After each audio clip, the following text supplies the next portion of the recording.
আগামী দিনে যেন আমরা সমস্বরে সকলে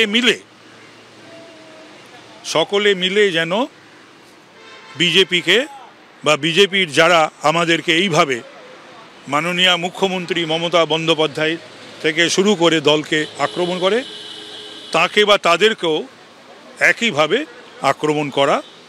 প্রতি আক্রমণ করা উচিত। আপনি তো নিজে যথেষ্ট আক্রমণাত্মক, বিশেষ করে শুভেন্দু অধিকারীর ক্ষেত্রে বহুবার আপনি চোর বলেছেন, ইত্যাদি বলেছেন। না, আমি যেটা করার বা বলার রাজনৈতিকগতভাবে বিধানসভার ভেতরে বিধানসভার বাইরে আমি দলের একজন কর্মী হিসাবে আমি সেটা বলি বা করে থাকি। যেটা বলি বা যা করি সেটা তো সকলেই জানে। মমতা বন্দ্যোপাধ্যায়ের মুখে নন্দীগ্রামে বিক্রি করতে পারেন, ফলে আদালত পর্যন্ত অপেক্ষা করতে হচ্ছে মমতা বন্দ্যোপাধ্যায়ের রেজাল্ট। কি বলবেন? এটা নিয়ে আমি সেরকম কিছু কথা বলবো না, তবে নিশ্চিত যে নন্দীগ্রামে যে ঘটনাটা ঘটেছে আদালতে বিচারাধীনও বটে এবং সেটা লাইট নিভিয়ে দেওয়ার ব্যাপারটা হয়েছে। তথাপি আমরা সকলেই মমতা বন্দ্যোপাধ্যায়ের আশীর্বাদ নিয়ে, তার ছবি নিয়ে আমরা জিতে আসি না। সেটা হয়তো সাধারণত বক্সিত কোনো বিবৃতি বা বাইট টাইট দেয় না। অভিষেক নেতৃত্বে ছিল, নেতৃত্বে আছে, নেতৃত্বে থাকবে। যদি কথাটা এলো কোথা থেকে না সেটা আমি জানি না, আমি তো ছিলাম না, বলতে পারবো না। অভিষেক দলের সর্বভারতীয় সাধারণ সম্পাদক এবং সাংসদ, সুতরাং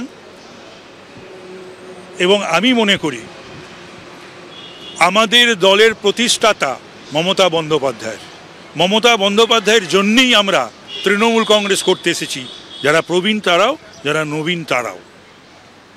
এবং জোড়াফুল বলে সিম্বল, কিন্তু সিম্বল মমতা ব্যানার্জি মুখটাও কিন্তু আমাদের বাংলার মানুষের কাছে সিম্বল।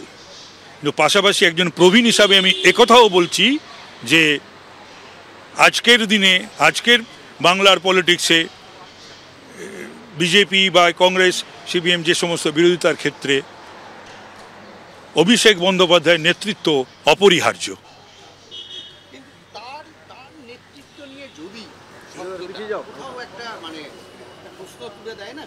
না, আমি মনে করি না তা।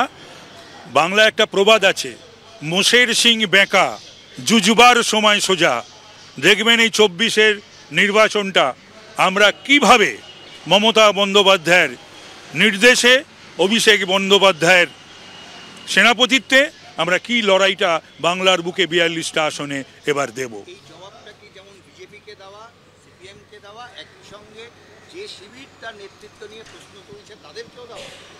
আমি আবারও বলছি যে কোনো দ্বন্দ্ব আমাদের মধ্যে নেই। নবীন প্রবীণ ছিল, আছে, থাকবে। আমি প্রবীণ হয়ে বলছি যে নবীনদের জায়গা করে দেওয়া উচিত। আগেও বলেছি, এখনও বলছি, আগামী দিনেও বলবো। ব্যাপারটা হলো যে কম্পিটেন্ট কিনা, পরিশ্রম করে কিনা, সময় দেয় কিনা, লয়ালিস্ট কিনা, এইগুলোই। সে প্রবীণ হলেও এগুলো দেখতে হবে, নবীন হলেও এগুলো দেখতে হবে। শুধু প্রবীণ, শুধু নবীন, দলকে কত সময় দিচ্ছে, সে দলের জন্য কতটা পরিশ্রম করছে, কতটা ছুটছে, কতটা গা ঘামাচ্ছে, নেত্রীর প্রতি কতটা সে লয়াল, দলের প্রতি কতটা সে লয়াল। এবং যেটা নেত্রী ইদানিংকালে বলছেন যে নিজের কথা ভাববে না, দলের কথা ভাববে, তো সেখানে এটা কিন্তু প্রবীণ এবং নবীন দুটো ক্ষেত্রেই তো প্রযোজ্য।